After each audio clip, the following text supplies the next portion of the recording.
se le dise, le sénateur Daniel Marsin est avant tout le maire des Abîmes. À ce titre, il a tenu à nous montrer les capitaines, ces HLM dans un quartier de sa ville. Un habitat collectif qui date des années 60, quand Pointe-à-Pitre, en plein boom économique, ne pouvait loger tous ceux qui venaient y travailler. J'habitais au 11e, alors, et en 75, il y a eu ce fameux tremblement de terre. Donc, moi, j'étais au 11e, là, et j'ai vu carrément l'immeuble balancer, quoi. Et puis, les gens sont descendus avec les moyens du bord. Et en moins de deux, tout le monde était en bas, hein, au rez-de-chaussée, là. J'en ai gardé un souvenir terrible. Et donc, c'est ce qui fait qu'aujourd'hui, ça fait partie de mes chevaux de bataille.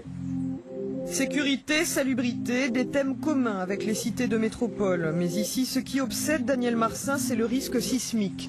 Depuis le séisme des Saintes en novembre 2004 et ses nombreuses répliques, la Guadeloupe se souvient qu'elle est dans une zone à risque. Ça a au minimum 40 ans.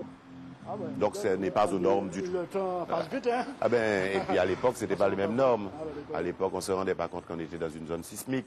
Personne ne peut dire aujourd'hui comment réagiraient ces bâtiments si, par extraordinaire, on avait un phénomène même de magnitude 7 dans la rade de Pointe-à-Pitre, même un phénomène de l'intensité de ce qu'on a connu au 7.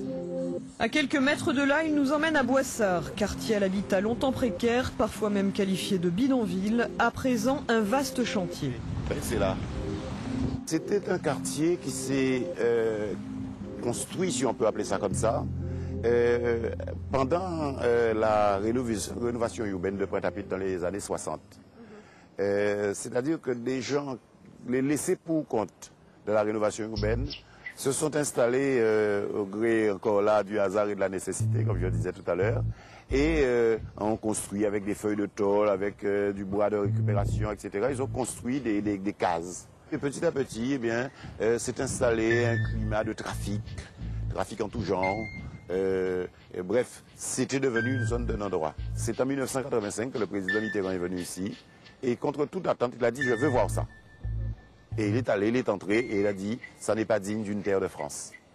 Et c'est comme ça, donc, qu'il a pris la décision de mettre tout son poids dans la balance pour que cette opération de rénovation de l'habitat insalubre, eh bien, puisse se déclencher. Qu'en fait ? Il connaît bien ce quartier tant décrié, pourtant son costume est plutôt à l'image de sa carrière de banquier. Il a longtemps exercé en métropole avant de devenir directeur de la Caisse régionale du Crédit agricole de Guadeloupe. En 1994, il est élu conseiller général ici, à Boissard.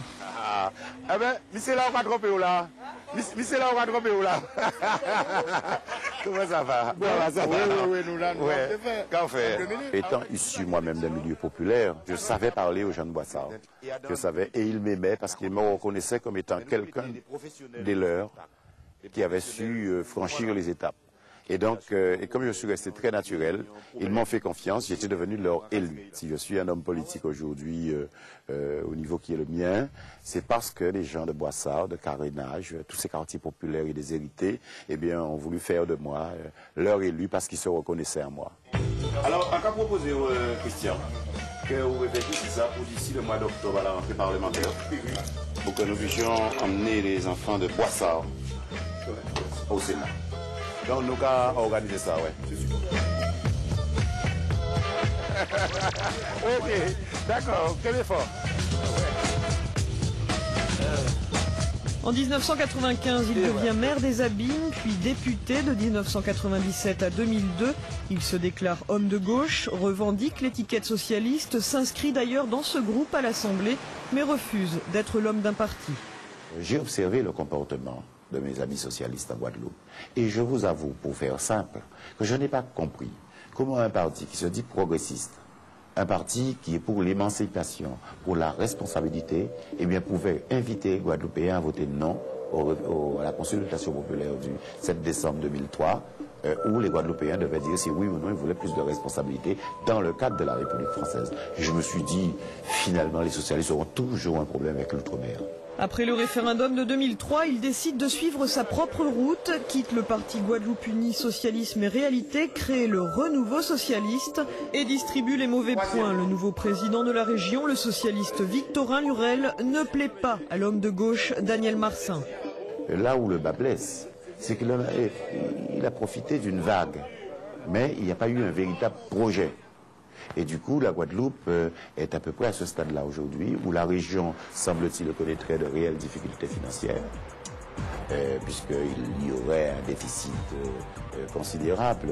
Je ne sais pas si c'est abyssal, comme dit le président de la région, mais en tout cas un déficit. Et donc, déficit financier, déficit de programme et de projet. Par conséquent, on est dans l'expectative depuis, on peut dire aujourd'hui, 1 an. Bon, eh bien, on se retrouve tout à l'heure. Depuis la réforme du Sénat, la Guadeloupe ne compte plus 2 mais 3 sénateurs. Élu en septembre 2004, Daniel Marsan est le 3e homme.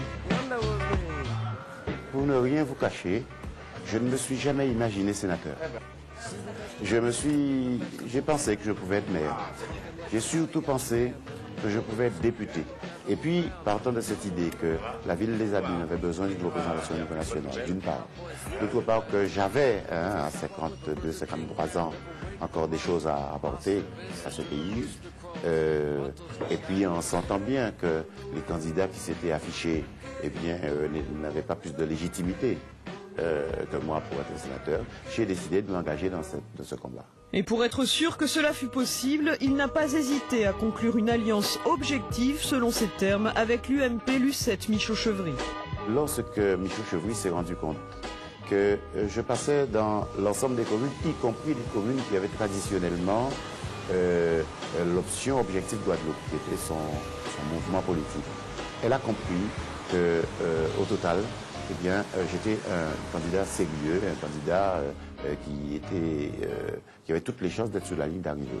Eh bien, elle est venue, en quelque sorte, faire amende honorable. Hein, et elle a dit, écoutez, je sais que vous avez un candidat qui s'appelle Daniel Marsan, c'est votre maire.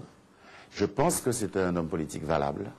Je serais très heureuse qu'il soit sénateur et je ne ferai rien pour l'en empêcher, même que je pourrais recommander à mes amis de le faire, et je vous demande de m'aider.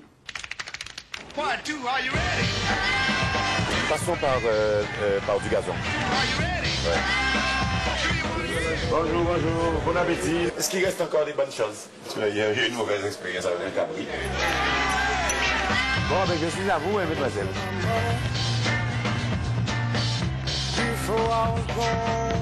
On va temporiser l'esprit. La mangrove, c'est un milieu naturel humide qui permet de faire vivre tout un monde particulier d'oiseaux, d'animaux en tout genre, de crabes.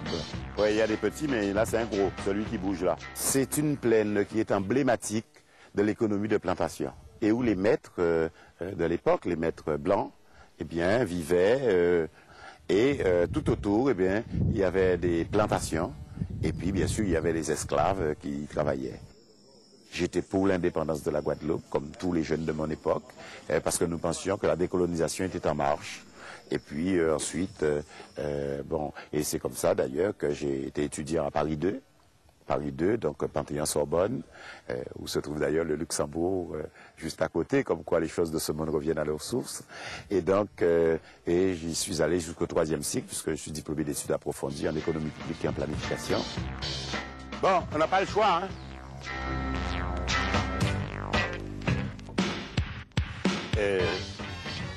Venez, vous allez voir. Vous voyez là, vous voyez, il y a un trou là. Donc le crabe, quand il sort du trou, le trou qui se trouve là où ils ont mis ça, parce qu'il y a le trou à l'intérieur. Le crabe rentre parce qu'on a mis un appât. Une fois que le crabe va toucher l'appât, ça va tomber et le crabe ne peut plus retourner dans son trou. Et c'est ça le piège à crabe. Chaque fois qu'il y avait un professeur qui était absent lorsque nous étions au collège, eh bien, turbulents comme nous étions, comme tous les enfants du monde, eh bien, nous courions pour venir dans le canal, pour venir pêcher, pour venir nous baigner, pour venir tenir les crabes, etc. Tout en sachant que si nos parents l'avaient appris, eh bien, qu'on aurait bien la fessée qu'on méritait. Il y a un crabe. Alors, regarde un peu. Voilà. Et le crabe est là. Laisse-moi voir s'il est gros. Non, c'est un petit. Un petit.